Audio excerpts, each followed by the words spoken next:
Logshield est un exercice international organisé par le CCDCOE, le centre de cyberdéfense de l'OTAN à Tallinn.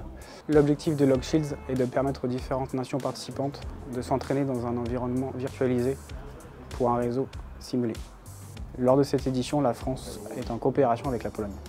La Pologne est un partenaire stratégique pour la France sur le plan du cyberespace. La différence avec d'autres exercices, c'est que là, on va travailler avec d'autres nations. On échange avec des canaux de communication et c'est ça la grosse différence, c'est que c'est différent du quotidien ou sur d'autres types d'exercices où on travaille entre nous. L'intérêt de jouer avec l'Agence nationale pour la sécurité des systèmes d'information permet au sein de l'équipe France de faire coopérer les cybercombattants ensemble.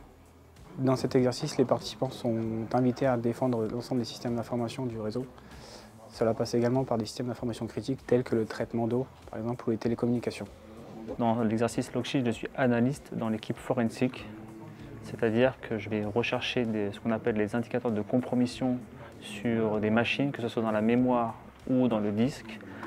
En indicateur de compromission, on a par exemple des fichiers, des noms de domaine, des IP. Et ces informations sont très utiles pour les autres équipes pour bloquer ces indicateurs, les bloquer ou les détecter par la suite. La différence avec Logshield, c'est qu'on va avoir des systèmes industriels qu'on n'a pas l'habitude de voir au quotidien. Cette année, nous avons intégré 10 étudiants au sein de l'équipe France, les écoles de l'EPITA, l'LCBS 2600 et l'ESGI.